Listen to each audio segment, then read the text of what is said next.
এখন দেখেন না, ইসলামের কোনো সংগঠন করলেও পরিচয় দিতে পারে না বছরের পর বছর জুড়ে। কেন? পরিচয় দিতে দেরি, জেলখানায় নিয়ে ঢুকাতে দেরি না। এক একজনের মামলা শুনলে মাথাই ধরে না। কেউ বলে হুজুর 100টা মামলা, 200টা মামলা। আমরা কাশিমপুরে আল্লাহর এক বান্দারে পেয়েছি মাত্র 313টা মামলা।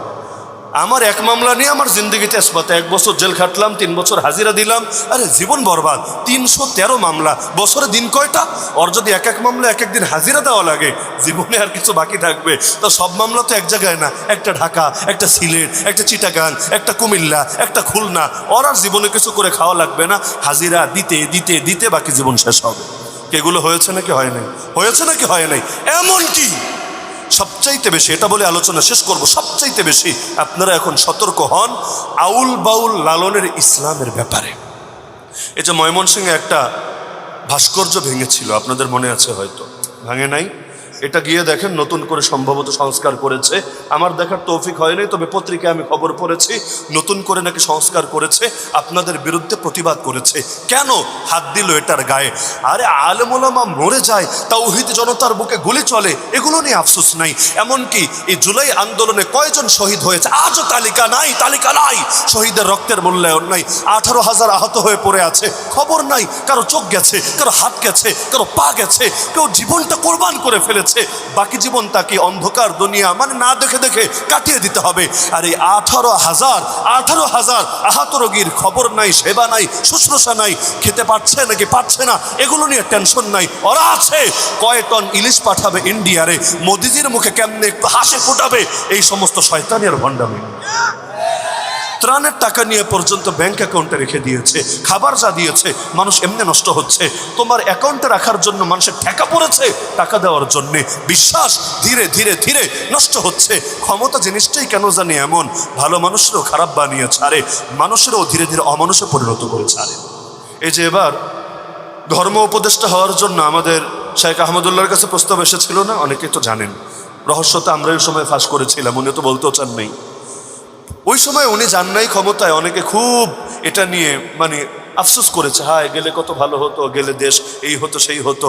কিন্তু আমি খালি বারবার চিন্তা করেছি কয়টা দিন যাক, বাকি কথা মানুষই বলবে। এই দেশের ক্ষমতার গদি এমন একটা গদি, এখানে চাইলেও খুব বেশি সংস্কার করা যায় না, কারণ সিস্টেমটাই নষ্ট করে ফেলেছে। টপ টু বটম সিস্টেমটাই নষ্ট করে ফেলেছে। তো চেয়ার পরিবর্তন হলে কি হবে? নেতা পরিবর্তন হলে দেশ পরিবর্তন হয় না, নীতি পরিবর্তন হওয়া লাগে। এখনো যাকে রেখেছে মানুষ অযোগ্য তা না, তো কাজ নাকি তাকে করতে দেওয়া হয় না। ইসলামিক ফাউন্ডেশনের ডিজি বসাতে দেওয়া হচ্ছে না। লালনবাদী ইসলামের এক প্রবক্তা আছে, ওদের গোপন ইশারায়, মাস্টার মাইন্ডের ইশারায় ডিজি পর্যন্ত নাকি বসাতে পারে না। ফলাফল বাইতুল মুকাররমে পর্যন্ত হামলা হয়, বাইতুল মুকাররমে পর্যন্ত মারামারি হয়, বাইতুল মুকাররমে পর্যন্ত মুসল্লিদের রক্ত ঝরে। এর চাইতে আফসোসের বিষয় কি হয়? যে মুসলমানে মারামারি হয়, কাফের মুশরিক দেখে দেখে হাততালি দেয়। এমন কেগুলো নিয়ে বললে আমরা খারাপ। গোপালগঞ্জে এক মাহফিলি আজকে আমি ক্যান্সেল করেছি। কেন? কারণ যে আল্লাহর বান্দারা বাইতুল মুকাররমে মারামারি করেছে, আমাদের কাছে একেবারে ঊর্ধ্বতন কর্তৃপক্ষ থেকেই বিশ্বস্ত সূত্রে তথ্য এসেছে, হুজুর আপাতত গোপালগঞ্জে আইসেন না, না হলে ভিন্ন ষড়যন্ত্র চলছে, আমরা খবর পেয়েছি, আপাতত আইসেন না, না হলে যারা বাইতুল মুকাররমের মধ্যে আক্রমণ চালাতে পারে, রক্তারক্তি করতে পারে, তারা মাহফিলে গন্ডগোল লাগাবে না আর আপনাদের ক্ষতি করবে না, কি গ্যারান্টি আছে? বললাম ঠিক আছে, মাহফিল একটা না 100টা গেলে যাক, কোনো পরোয়া নাই, কিন্তু অন্যায়কে অন্যায় বলতেই হবে। আমার বাপ যদি করে তাও অন্যায়, আমার পীর যদি করে তাও অন্যায়, আমার হুজুর যদি করে তাও অন্যায়। আমরা এক ফ্যাসিস্টকে যেমন বিদায় করেছি, ওই ফ্যাসিস্টের 5 চামচার দালাল যেই কয়টা আছে সবগুলো ফ্যাসিস্টকে বিদায় করতে রাজি আছে। তো এখন একের পরে এক এখন মাস্টার মাইন্ড যেই কয়টা ছিল, এমনকি যারা এখনো কলকাঠি নাড়ছে অন্দরে অন্দরে পরতে পরতে, আমি এদের আকীদা নিয়ে নতুন করে পড়াশোনা শুরু করেছি।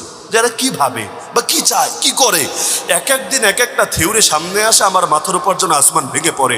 পারি না মানে দুঃখটা পারলে কলিজাটা খুলে মানুষের সামনে দেখাতে, বললেও ঝামেলা, বলে শুধু শব্দ শোনার একার চোখেই পড়ে, আর কেউ কি দেখে না?